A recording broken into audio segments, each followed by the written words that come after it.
Chapter 5. The Shadow King rises. The fortress of iron tears was no more. Its towering walls had crumbled into rubble, swallowed by the energy unleashed in the ritual's collapse. Vegan Odun and Christina had barely escaped the destruction, retreating to the safety of a nearby forest. They rested under the shelter of an ancient oak tree, its gnarled roots forming a natural barrier against the damp ground. Though free from the blades of Umbra, the shadow of their plans lingered. The dark portal they had opened had not vanished with the fortress. Instead, it hung in the sky above the ruins, a swirling vortex of malevolent energy that pulsed with an eerie light. Vegan watched it warily, his instincts screaming that their ordeal was far from over. Christina stirred beside him, her pale face gaining a hint of color. Vegan knelt beside her, brushing a strand of auburn hair from her forehead. Her eyes fluttered open, and for a moment, they were filled with confusion before recognition dawned. "Vegan," she whispered, her voice barely audible. "I'm here," he said, gripping her hand. "You're safe now." Christina's gaze shifted to the sky, and her expression darkened. "The portal. It's not over, is it?" "No," Vegan admitted. "Whatever the blades were trying to summon, it's still coming." Christina sat up with effort, leaning against the tree trunk for support. "They spoke of the Shadow King," she said, her voice stronger now. "A being of pure darkness. They believed his power would grant them dominion over Herondel. And your blood was the key," Vegan said, his jaw tightening. "Why?" "I don't know," Christina replied, shaking her head. "They said I was marked, but I don't understand what it means." Vegan thought back to the strange occurrences that had followed Christina throughout her life, the way animals seemed drawn to her, how her presence calmed even the most chaotic of situations. He had always dismissed it as coincidence, but now he wondered if there was more to her than he had realized. "We need answers," Vegan said. "And if the Shadow King is coming, we'll need allies." The next morning, the two set out for Raven's Reach, a fortified city known for its libraries and scholars. Vegan hoped that among the ancient tomes and scrolls, they might find information about the Shadow King and the mark Christina bore. The journey was long and fraught with danger. The lands surrounding the ruins of the fortress were tainted, the wildlife twisted into grotesque, violent forms. Vegan fought off a pack of shadow wolves one night and narrowly avoided an ambush by bandits the next. By the time they reached Raven's Reach, they were weary but determined. The city's high walls and bustling streets were a welcome sight after the desolation they had faced. Vegan secured a room at an inn and left Christina to rest while he sought out the city's scholars. He found what he was looking for in the Tower of Knowledge, a spiraling structure filled with shelves that stretched from floor to ceiling. The tower's master, a wizened old man named Etheldred, listened intently as Vegan recounted their ordeal. "The Shadow King," Etheldred murmured, stroking his long, white beard. "A name long thought consigned to legend. But if the Blades of Umbra have succeeded in awakening him, then Herondel is in grave danger," Vegan finished. Etheldred nodded gravely and pulled a dusty tome from one of the shelves. "The Shadow King was a tyrant who ruled these lands centuries ago. His reign was one of terror and bloodshed, until he was defeated by the Order of the Radiant Flame. They bound his spirit in the void, sealing it with powerful magic.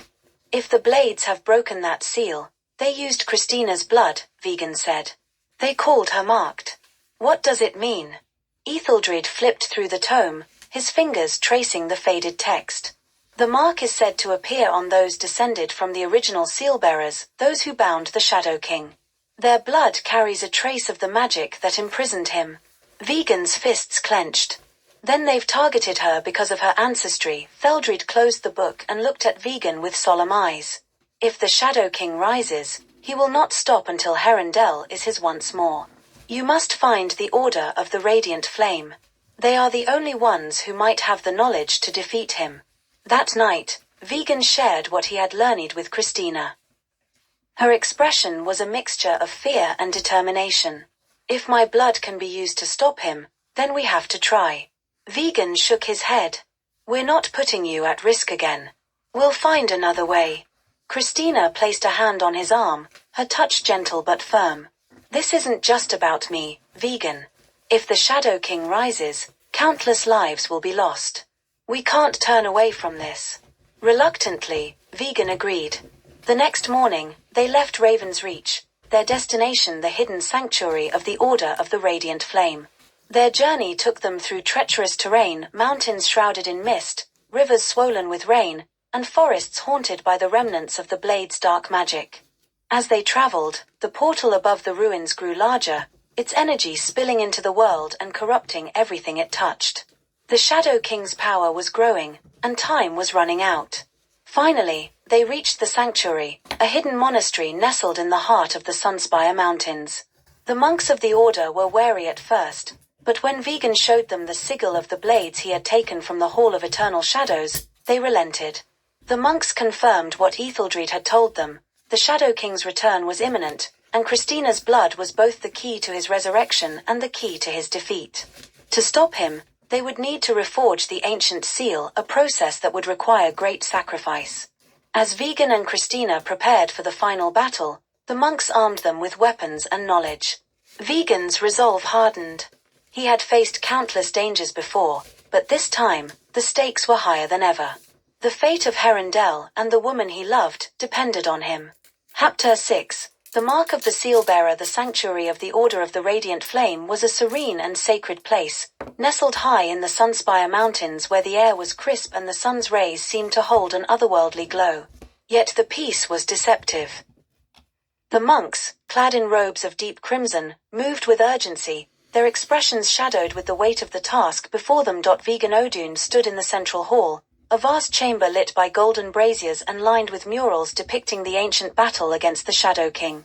Christina was seated nearby, her hands clasped tightly in her lap as she listened to the monk's leader, Grandmaster Theron. "The mark is not a curse," Theron explained, his deep voice resonating in the chamber. "It is a blessing, a gift passed down through your lineage." The seal-bearers were warriors and mags of unparalleled power, chosen to wield the magic that bound the Shadow King. "That magic lives within you, Christina." She looked up at him, her face pale but determined. "If it's a blessing, why does it feel like a burden?"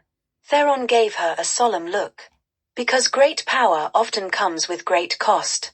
Vegan, who had been pacing restlessly, stopped and turned to the Grandmaster. "What exactly do we need to do to stop the Shadow King?